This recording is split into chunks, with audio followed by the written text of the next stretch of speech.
Saúdo a todos com a graça e a paz do Senhor. Nesse período que a gente está de quarentena, a gente não vai poder ir ao templo, não vai poder frequentar a escola.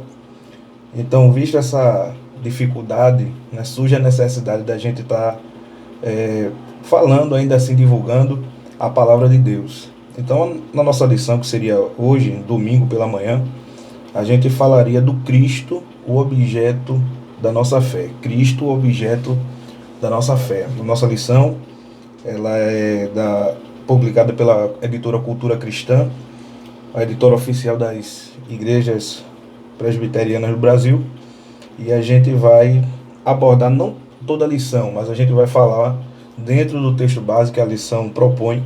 A gente vai estar trazendo algo para que os irmãos possam também ser edificados. Amém?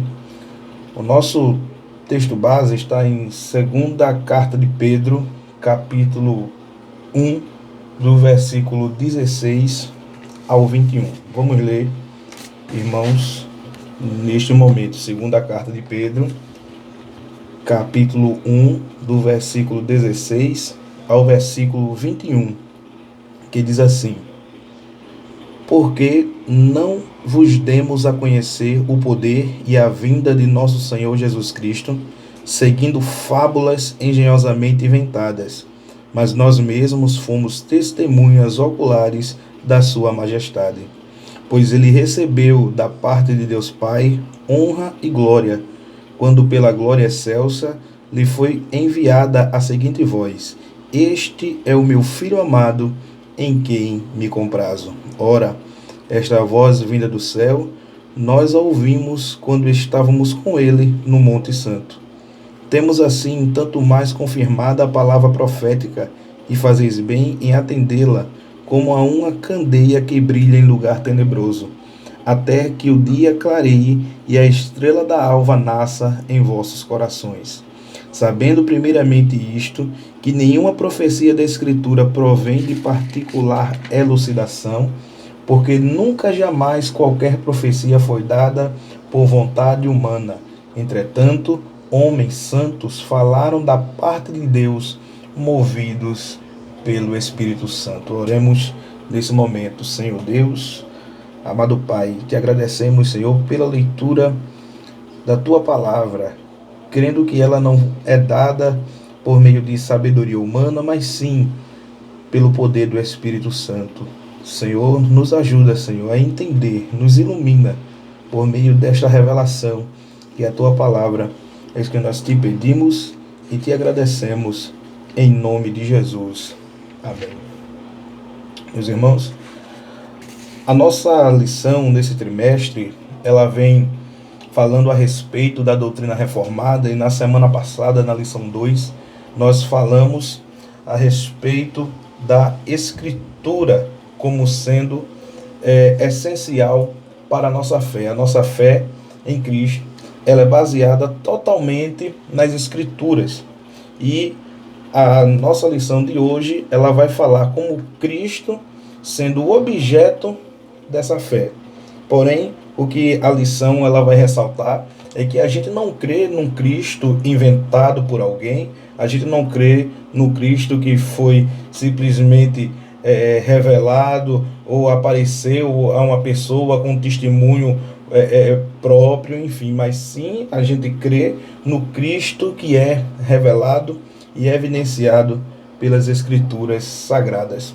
A nossa introdução na lição, eu não vou falar da lição toda, vou falar somente dos pontos principais, mas a nossa introdução, ela fala de um movimento que começou no século XVIII, de alguns pensadores, alguns teólogos, que queriam buscar o Cristo, como eles chamavam, o Cristo histórico, o Cristo que não é baseado somente nas Escrituras. Então, eles começaram a pesquisar seitas,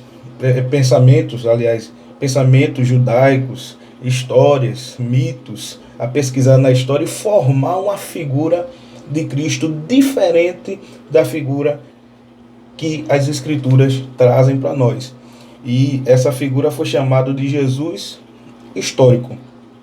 E esse Jesus, eu fiz um breve comentário aqui, que o Jesus histórico é o pensamento de um Cristo que não se baseia nas Escrituras, mas fazendo menção de livros apócrifos, tradições judaicas e outros relatos, formam a imagem de um Jesus meramente humano.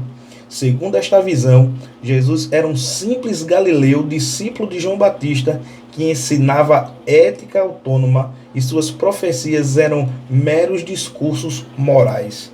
Jesus não é divino nem filho de Deus. A Bíblia, então, seria um mito, uma lenda, uma crendice.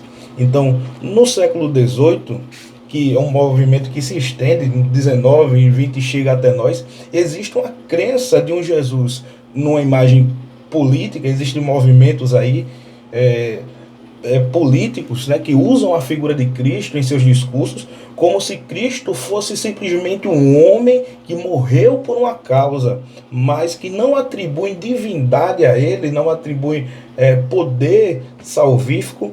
E quem tem esse pensamento nega totalmente a doutrina do pecado, a doutrina da queda, quando que as escrituras sagradas, em Gênesis, a primeira coisa que nos apresenta é que Deus criou um mundo bom e perfeito, mas que através do homem o pecado entra no mundo. Então, uma das primeiras doutrinas que a Bíblia nos apresenta é justamente a doutrina do pecado, e ao negar a divindade de Cristo, ao negar aquilo que Cristo faz em perdoar, salvar o homem da situação calamitosa em que ele está, eu estou negando também que o homem ele é pecador, necessitado de uma salvação, e essa salvação só vem de Deus por meio de Jesus Cristo. Então, esse é um problema que existe, e se você for analisar, existe isso na mídia, na televisão, todo mundo fala de Jesus. Mas de que Jesus se está falando? Né? De que maneira ele está sendo apresentado? Qual é a base desse conceito de Cristo que eles estão apresentando? Né?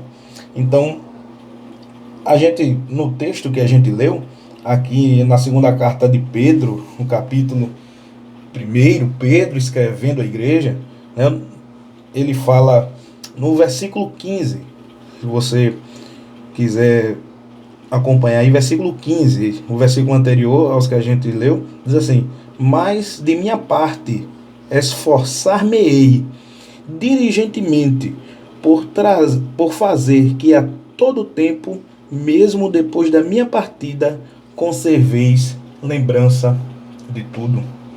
O apóstolo Pedro, ele escreve no início da sua carta, ele escreve dizendo que queria fazê-los lembrar das doutrinas de Cristo, né, dos pilares da fé.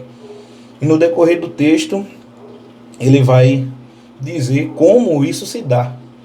Porque há uma coisa importante, de que é por isso que a gente constantemente precisa estar nessa leitura da Bíblia, no estudo da palavra, e confortando uns aos outros através da Escritura também, para que a gente venha a relembrar o motivo da nossa fé. A gente vai seguir o texto aqui, versículo 16.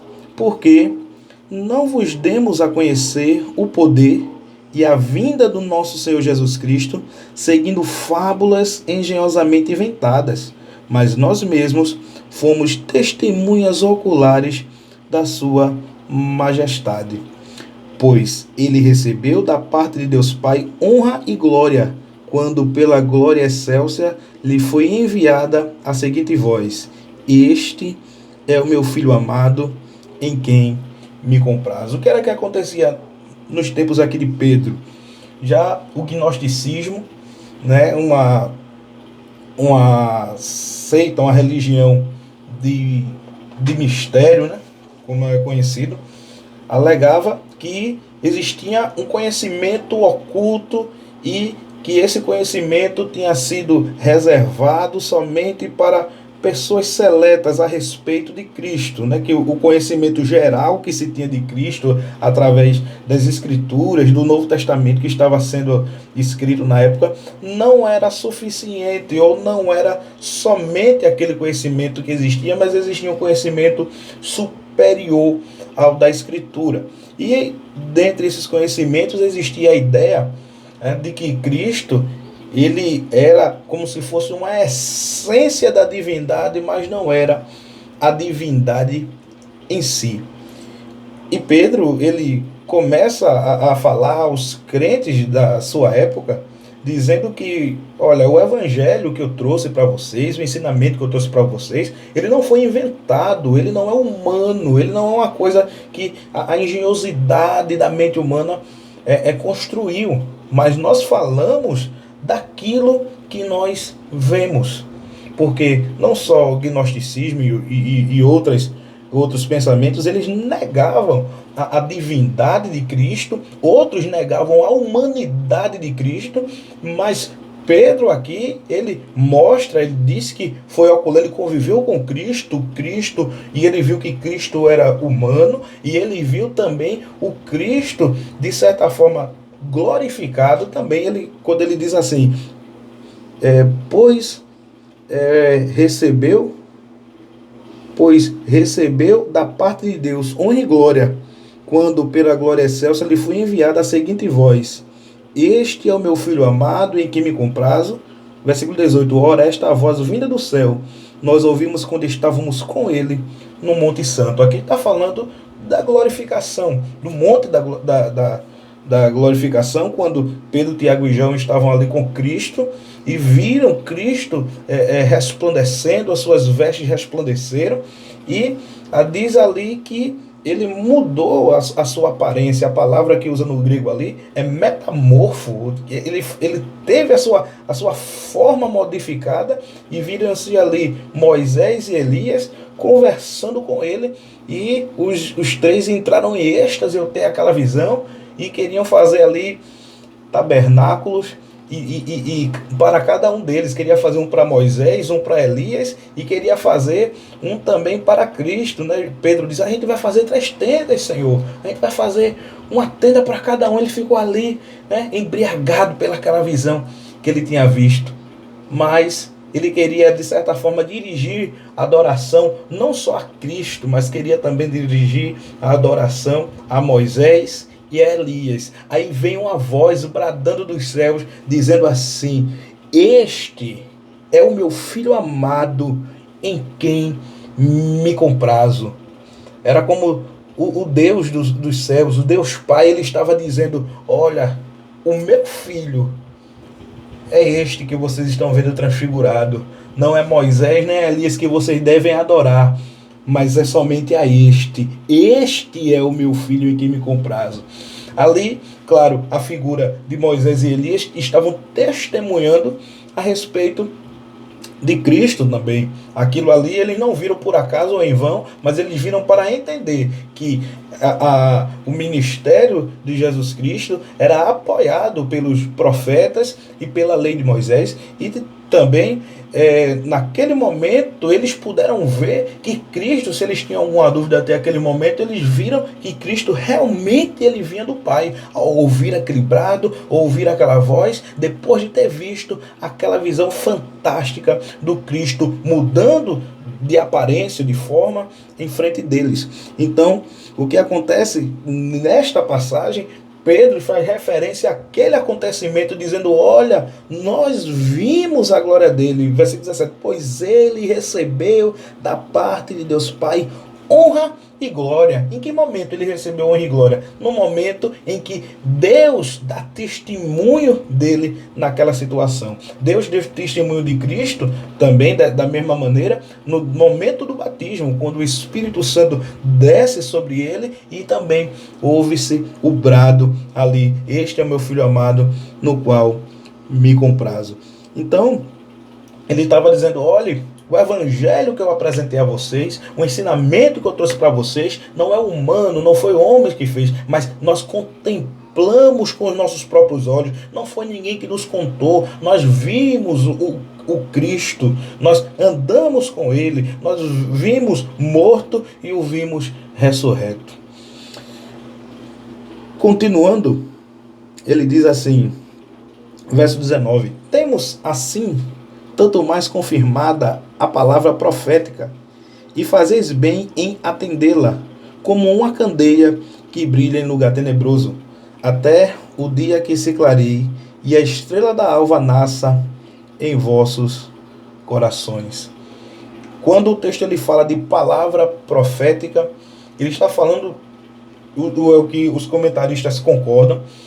Pedro aqui está se referindo à palavra profética a respeito da volta de Jesus.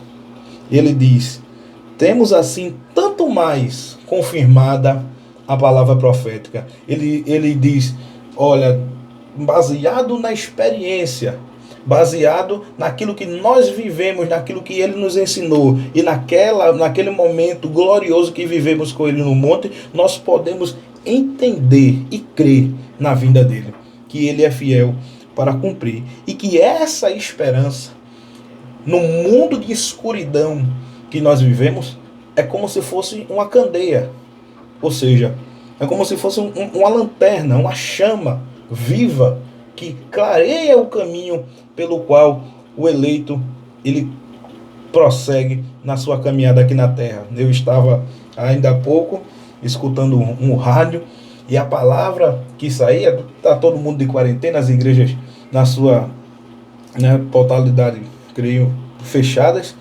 sem cultos pela manhã, sem escola bíblica, mas a palavra que saía ali no rádio, no estudo bíblico que eu estava vendo ali, de uma denominação, falava justamente da esperança da volta de Cristo. Os hinos, louvores cantados apontando para a volta gloriosa do Senhor. No momento de dúvida, de medo, no momento de mortandade que assola o mundo, mas qual é a palavra da qual agora o eleito, salvo e aquele que ainda não crê, ele começa a tentar, a palavra que começa a chamar a sua atenção é a palavra da volta de Cristo.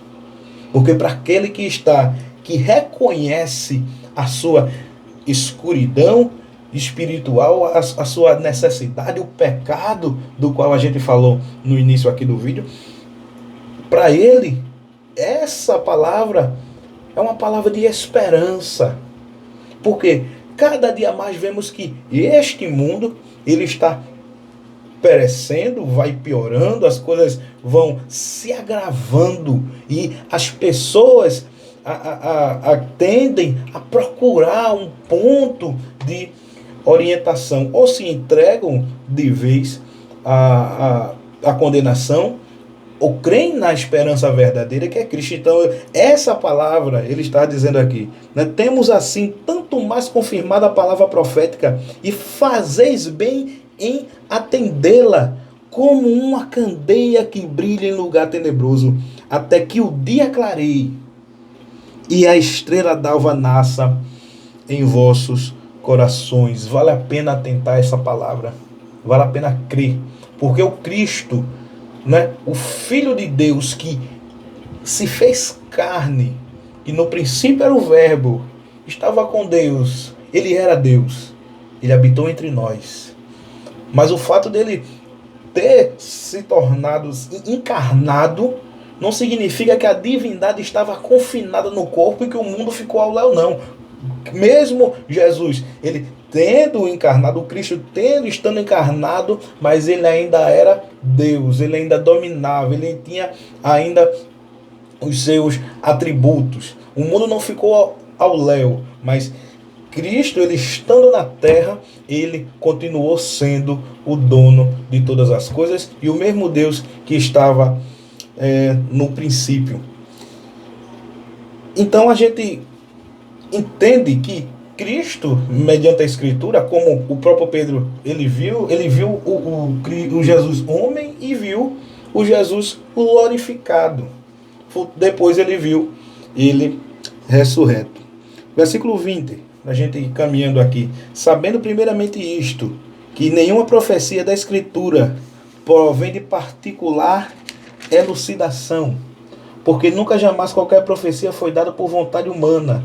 Entretanto, homens santos falaram da parte de Deus, movidos pelo Espírito Santo. O que ele falou no versículo 19, no 18 em diante, ele falou que ele viu, teve aquela visão de Cristo glorificado, e aquilo reforça a crença de que Cristo, ele está voltando, mas essa crença que ele tem da volta de Cristo e das promessas que a sua volta vai assim ser cumprida na sua volta, ele não tem por ele mesmo, mas depois aqui no final dessa sessão ele aponta tudo para a Escritura, porque ele diz, olha, a gente não pode pegar o que as Escrituras dizem e interpretar por nós mesmos, mas aquilo que a gente viveu com Cristo, a gente viu que estava fazendo parte do roteiro das profecias que o Antigo Testamento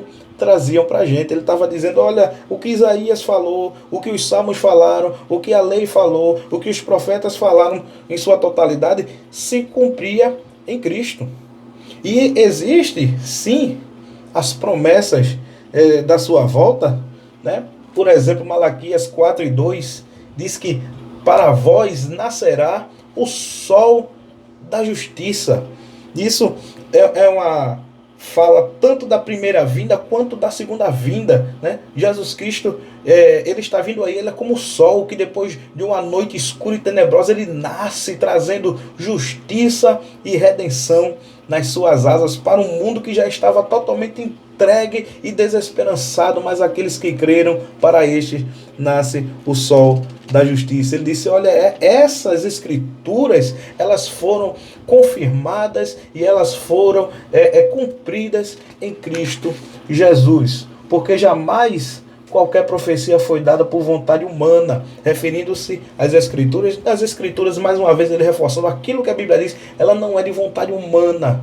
Não foi alguém que escreveu simplesmente usando da sua imaginação, mas ele diz, entretanto, homens santos falaram da parte de Deus, movidos pelo Espírito Santo. As Escrituras, elas não têm origem no intelecto humano, na imaginação de alguém, mas elas têm origem, sim, no próprio Deus, através do seu Espírito que inspirou homens de Deus a falar do Messias que viria, homens que foram usados para escrever sobre a encarnação desse Messias, sobre homens que foram ensinados pelo próprio Senhor, e agora transcreveram para a igreja, para que quando aparecesse, veja que nos tempos de Pedro já existia gnosticismo, no século XVIII para cá, vem essa ideia de um Jesus alheio às Escrituras, fora da Escritura. Meu amigo, meu amado irmão, o único Cristo que tem poder para salvar é o Cristo revelado na Escritura Sagrada. Nós não podemos, nem devemos, nem precisamos de nada que venha fora, porque, como diz a própria lição, é uma caricatura. Você pega uma fotografia e você pega uma caricatura, e você vai ver que se trata ali da mesma pessoa, mas a caricatura, ela mostra, né? Você pode ver que a pessoa, mas é uma maneira não exata, uma maneira um tanto deformada, mas a Escritura, ela mostra como ele é, o que ele faz e o poder que ele tem. Meus irmãos, nosso Senhor está voltando. Nós podemos entender que ele foi homem, como diz a lição, que ele foi de fato homem, porque ele foi incluído na genealogia, ele foi nascido de mulher, tem corpo e alma, esteve sujeito às leis ordinárias da natureza humana também, nascimento, morte, teve necessidades, fome, sede, sentiu cansaço, sentiu sono, chorou, sofreu, indignou-se, compadeceu, admirou-se, amou, alegrou-se, foi tentado e orou. Tudo isso que nós como cristãos nós sofremos também, é por isso que ele também se identifica conosco. A gente, nesse período, a gente está de quarentena, tendo que se resguardar. Ele também teve seus momentos de ter que se esconder e ir para o Egito, fugindo de pessoas que queriam já desde cedo tirar a sua vida. Ele sabe o que é isso. Ele sabe o que é sofrer essas coisas, sabe o que é estar doente, soar gotas de sangue, sabe o que é estar nervoso, sabe o que é ter, de certa forma, medo. Ele sabe. Por isso que Ele pode se compadecer de nós, por isso que Ele pode interceder por nós, por isso que Ele tem como aliviar a nossa dor, porque Ele de fato, Ele nos criou, Ele vivenciou como nós, Ele entende cada um de nós. Ele é o homem, 100% homem, homem perfeito, e é o Deus. É o Deus que venceu a morte. É o Deus que subiu ao céu e que os anjos disseram, assim como, por que estás olhando assim para o céu? Porque assim como viste subir, vocês vão ver Ele voltar. Porque Ele é Deus. Ele naquele mundo transfigurou-se. Seu rosto ficou diferente, as suas vestes resplandeceram e a glória dele foi vista. E mais uma vez, e dessa vez, de uma vez por todas, a glória dele vai ser vista. A Bíblia diz que todo olho verá e nós nos alegraremos com ele naquele dia. Se você ainda não crê no Senhor, passe a crer para poder participar desse momento. Passe a crer, porque Ele morreu para perdoar os pecados. Deus abençoe, meus irmãos. Vamos orar neste momento. Como eu disse, a intenção não era só comentar um pouco da lição, não era falar a lição ponto por ponto, mas que Deus vos abençoe. Oremos. Senhor Deus, amado Pai, neste momento que agradecemos por esse poucos minutos que estivemos aqui falando a respeito da Tua palavra. Deus, aqui a intenção foi somente que o Teu nome tenha sido glorificado, seja glorificado na vida de cada um, Senhor, que vai assistir esse vídeo. Meu Deus, ajuda a Tua igreja nesse momento, ajuda o povo, sara, cura, faz milagre conforme a Tua vontade, Senhor. Deus abençoe a vida de cada um que assistir esse vídeo, a vida daqueles que não creu ainda, mas que através da Tua palavra, pelo poder do Teu Espírito Santo, vai ter fé no Teu Evangelho. É isso que nós te pedimos, ajuda a cada um de nós, em nome de Jesus. Amém e amém.